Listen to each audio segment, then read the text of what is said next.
History में ज्यादातर लोगों को आई have scene they have problem. दो तीन तरीके की प्रॉब्लम जनरली पीपल फेस। पहली प्रॉब्लम तो ये है कि अ, मतलब वो सब्जेक्ट को ही ग्रास्प करने में उनको एक प्रॉब्लम होती है, समझने में, या लेट्स से कि उसको बार बार रीड करने में।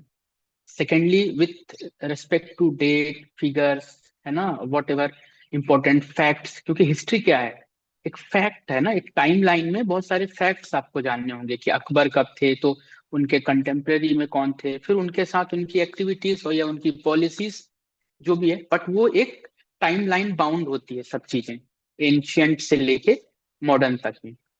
तो वो एक सीक्वेंस याद कर पाना लोगों के लिए थोड़ा मुश्किल होता है।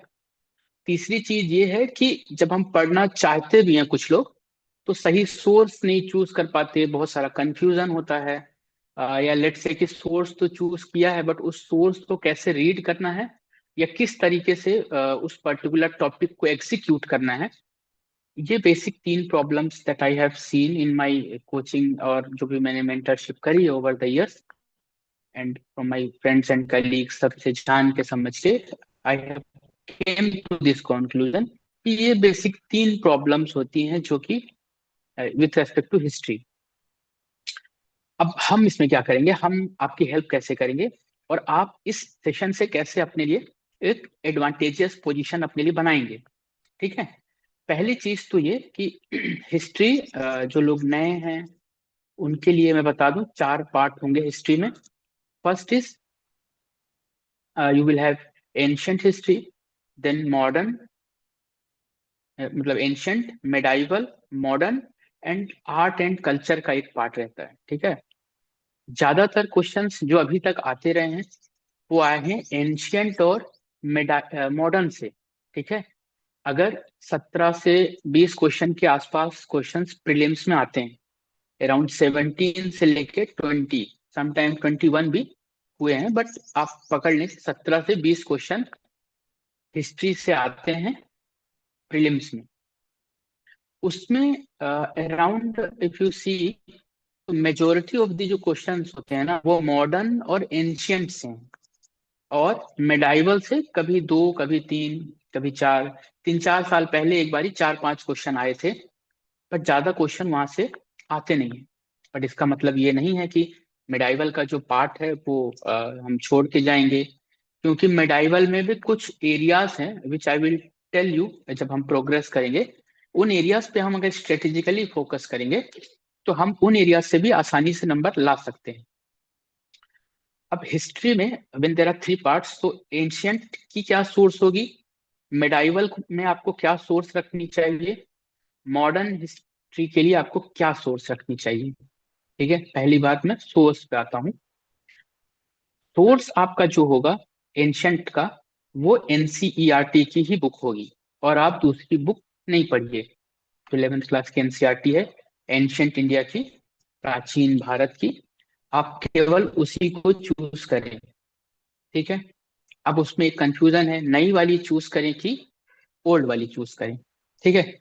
If possible all of you please at least video you should keep on, है ना।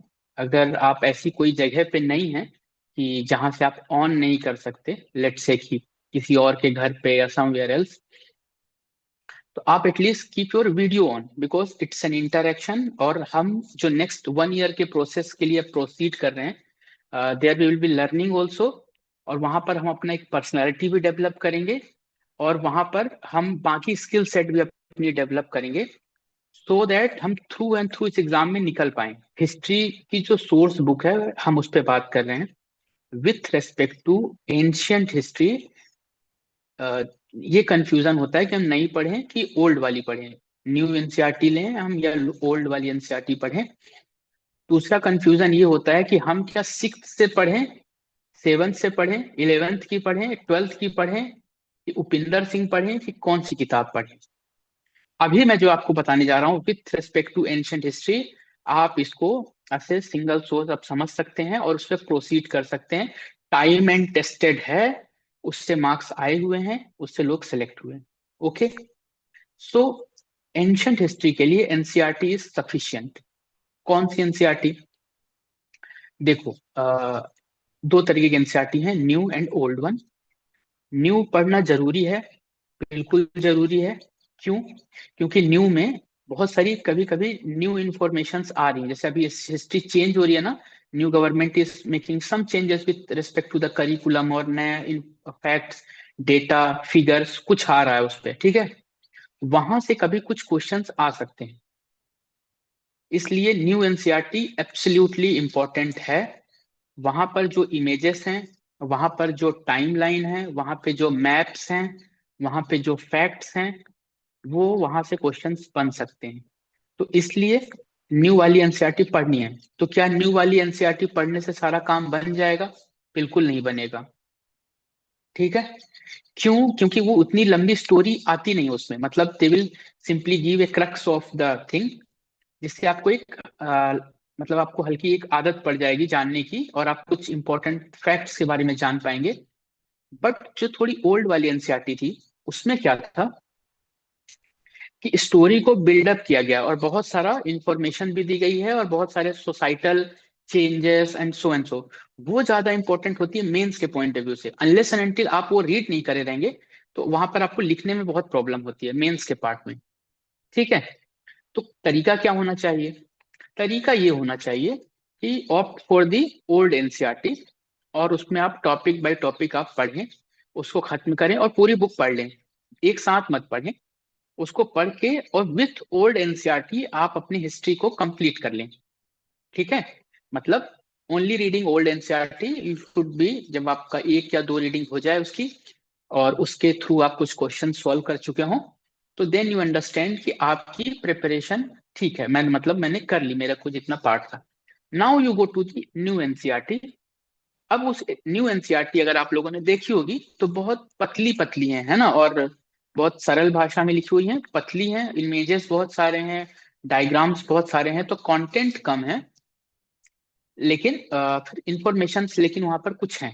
तो अब मैं एक एग्जांपल लेके आपको समझाता हूँ। जैसे कि लेट्स से आप हड़प्पा कल्चर पढ़ रहे हैं, या इंडस वैली सिविलाइजेशन के बारे में पढ़ रहे हैं।